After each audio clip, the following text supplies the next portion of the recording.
নমস্কাৰ লৈ আহিছো এই মুহূৰ্তৰ অন্য এটা গুৰুত্বপূৰ্ণ খবৰ এবাৰ পঞ্চায়ত নিৰ্বাচনত জয়ী হোৱা মহিলা পঞ্চায়তৰ প্ৰাৰ্থীসকলৰ বাবে এটা ডাঙৰ খবৰ কিয়নো এবাৰ মহিলা প্ৰতিনিধিসকলৰ স্বামী যাব নোৱাৰিব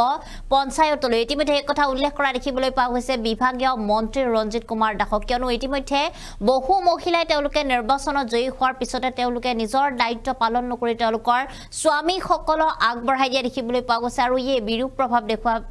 পেলাইছে ইতিমধ্যে পঞ্চায়ত নিৰ্বাচনত আৰু ইয়াৰ বাবে ইতিমধ্যে বিভাগীয় মন্ত্ৰীৰ তৰফৰ পৰা ডাঙৰ ঘোষণা কৰা হৈছে কোনো স্বামীয়ে কৰিব নোৱাৰিব পত্নীৰ কাম আৰু যিসকল মহিলাই তেওঁলোকে পঞ্চায়তৰ নিৰ্বাচনত প্ৰতিনিধি হিচাপে কাম কৰিম বুলি ওলাই আহিছে তেওঁলোকে নিৰ্বাচনত জয়ী হৈছে তেওঁলোকে নিজৰ কামসমূহ নিজেই কৰিব লাগিব বুলি উল্লেখ কৰা দেখিবলৈ পোৱা গৈছে জনাইছো এই মুহূৰ্তত সবিশেষ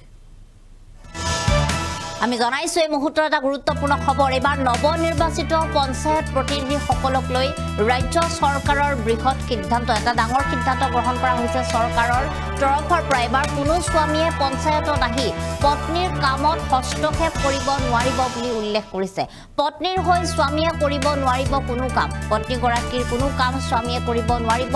এই কথা উল্লেখ কৰা দেখিবলৈ পোৱা গৈছে পত্নীক প্ৰতিনিধিত্ব কৰি পঞ্চায়তলৈ আহিব নোৱাৰিব স্বামী অৰ্থাৎ পঞ্চায়তৰ যি অফিচ থাকিব তালৈ স্বামীয়ে গৈ বহি থাকিব নোৱাৰিব দায়িত্ব ল'ব নোৱাৰিব মন্ত্ৰী ৰঞ্জিত কুমাৰ দাসৰ গুৰুত্বপূৰ্ণ ঘোষণা এইদৰে ঘোষণা কৰা দেখিবলৈ পোৱা গৈছে এতিয়া বিভাগীয় মন্ত্ৰীগৰাকীয়ে পঞ্চায়ত নিৰ্বাচন অনুষ্ঠিত হ'ল পঞ্চায়ত নিৰ্বাচন শেষ হ'ল আৰু ইতিমধ্যে কিছুদিনৰ পিছতে যিসকল নৱনিৰ্বাচিত পঞ্চায়তৰ প্ৰাৰ্থী পুৰুষ হওক বা মহিলা হওক তেওঁলোকে ইতিমধ্যে নতুনকৈ শপত গ্ৰহণ কৰিব আৰু ইয়াৰ লগে লগে যি পঞ্চায়তৰ সভাপতি আৰু সম্পাদকৰ নিৰ্বাচন আছিল সেয়াও ইতিমধ্যে অনুষ্ঠিত হ'ব জুলাই মাহত তাৰ মাজতে এবাৰ এটা ডাঙৰ খবৰ আহি পৰিছে কিয়নো এবাৰ পঞ্চায়ত নিৰ্বাচনত সেয়া জিলা পৰিষদৰ হওক বা ৱাৰ্ড মেম্বাৰ হওক বা আঞ্চলিক পৰিষদৰ ক্ষেত্ৰতে হওক বহুকেইগৰাকী মহিলাই প্ৰাৰ্থিত্ব কৰা দেখিবলৈ পোৱা গৈছিল আৰু তেওঁলোকে বহু ফুট লাভ কৰি জয়ী হোৱা দেখিবলৈ পোৱা গৈছে ইয়াৰ পিছতে দেখিবলৈ পোৱা গৈছে যে যিসকল এনেধৰণৰ মহিলা প্ৰতিনিধি জয়ী হৈছিল বহুতেই কিন্তু তেওঁলোকে এতিয়া নিজে উপস্থিত নাথাকি তেওঁলোকৰ স্বামীসকলক পঞ্চায়তৰ কাম কাজৰ ক্ষেত্ৰত আগবঢ়াই দিয়া দেখিবলৈ পোৱা গৈছে আৰু ইয়াৰ ফলত যেটো ব্যৱস্থা সেই ব্যৱস্থাটোৰ বিৰূপ প্ৰভাৱ দেখিবলৈ পোৱা গৈছে আৰু ইয়াৰ বাবে ইতিমধ্যে বিভাগীয় মন্ত্ৰীগৰাকীয়ে উল্লেখ কৰিছে যে পত্নীৰ হৈ স্বামীয়ে কৰিব নোৱাৰিব পঞ্চায়ত নিৰ্বাচনৰ অফিচত গৈ কোনো কাম পঞ্চায়তৰ নিৰ্বাচনৰ অফিচলৈ গৈ তেওঁ তাত বহি থাকিব নোৱাৰিব পত্নীৰ যি দায়িত্ব এগৰাকী প্ৰতিনিধি হিচাপে সেই দায়িত্ব পত্নীয়ে নিজে কৰিব লাগিব তেওঁৰ স্বামীয়ে তাত কোনো হস্তক্ষেপ কৰিব নোৱাৰিব পত্নীৰ হৈ স্বামীয়ে কোনো কাম কৰিব নোৱাৰিব বুলি উল্লেখ কৰিছে তাৰ লগতে তেওঁ এটা কথা উল্লেখ কৰা দেখিবলৈ পোৱা গৈছে যে পঞ্চায়তৰ বাহিৰত আন কোনো সভা হওক বা আন কোনো যদি কিবা অনুষ্ঠান হওক তাত যদি কোনো কাম থাকে তেনেহ'লে স্বামীয়ে যিগৰাকী প্ৰতিনিধি তেওঁক সহায় কৰিব লাগিব কিন্তু পঞ্চায়তত আহি পত্নীৰ হৈ কোনো কাম তেওঁ তাত কৰি থাকিব নোৱাৰিব ঘণ্টাৰ পিছত ঘণ্টা তেওঁ তাত বহি থাকিব নোৱাৰিব পত্নীৰ যি প্ৰতিনিধিৰ কাম হিচাপে তেওঁ দায়িত্ব থাকিব সেই কামসমূহ তেওঁ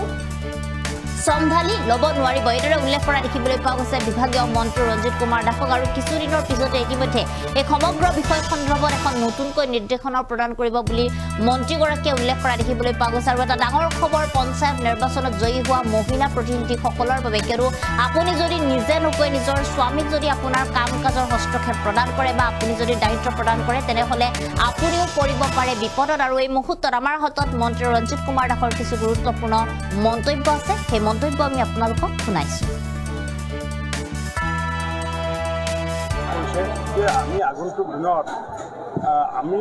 স্বামীসকলৰ জৰিয়তে পঞ্চায়তত আমি প্ৰৱেশ নিষিদ্ধ কৰিছোঁ কাৰণ কিয় আমি এই বজালী জিলাতে মই দেখিছোঁ যে এগৰাকী প্ৰাৰ্থীৰ স্বামীয়ে তেওঁ নিজে ব্লকত মানে দিনটো বহি থকাৰ কাৰণে সেইগৰাকী মহিলা হাৰিবলগীয়া হৈছে গতিকে আমি এইটো আহ্বান জনাইছোঁ আমাৰ প্ৰতিনিধিসকলক যে তেওঁলোকৰ স্বামীক যাতে আমাৰ কাৰ্যালয়লৈ যাতে প্ৰেৰণ নকৰে আজি দুজন স্বামীক পঠাই দিছিলে আমি সেই দুজন স্বামীক যাক পঠাই দিছিলে আমি তেওঁলোকক গামোচা প্ৰদান কৰা নাই আজি আমি বাৰ্তা দিছোঁ যে স্বামীক পঠালে নহ'ব নিজে সশৰীৰে উপস্থিত থাকিব লাগিব কিমান বছৰ অনাস্থা আনিব নোৱাৰিব 2.5 বছৰলৈ অনাস্থা আনিব নোৱাৰে যাতে সুস্থিৰভাৱে যাতে পঞ্চায়তখন চলিব পাৰে আৰু পৰৱৰ্তী সময়ত আৰু এবাৰহে পাৰিব অৰ্থাৎ 5 বছৰৰ মূৰত এবাৰহে পাৰিব কোনোবা যদি ক্ৰিমিনেল কেছত যদি অভিযুক্ত হয় সেই কথাষাৰ সুকীয়া এইটো আইনে নিজস্বভাৱে ব্যৱস্থা ল'বগৈ কিন্তু জনপ্ৰতিনিধিসকলে সঘনে পূৰ্বতে যি অনাস্থা প্ৰস্তাৱনা যদি ব্যৱস্থা আছিলে আৰু যাৰ ফলস্বৰূপে বহু হট প্ৰতিনিধি হট মানে প্ৰেচিডেণ্ট বা সভাপতিও কি হৈছে বিভিন্ন ধৰণৰ সমস্যাৰ সন্মুখীন হৈছে।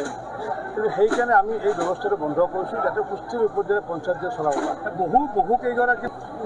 তেওঁ যদি অফিচিয়েলিটো চাকৰিয়ালে হওক বা নন চাকৰিয়ালে হওক কোনো তেওঁলোকে তেওঁ নিজে নাগৰিক হিচাপে আহিব পাৰে, কিন্তু তেওঁ নিজৰ ঘৈণীয়েকক ৰিপ্ৰেজেণ্ট কৰি পেলাই স্বামী আহিব নোৱাৰে।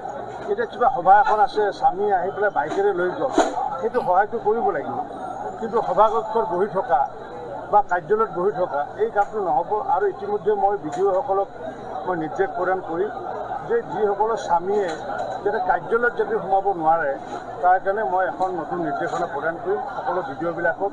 সকলো পঞ্চায়তৰ সচিবক, যে নিৰ্বাচিত সদস্যৰ গিৰিয়েকে যাতে কাৰ্যালয়ত যাতে বহি থাকিব নোৱাৰে তাৰ কাৰণে এইবাৰ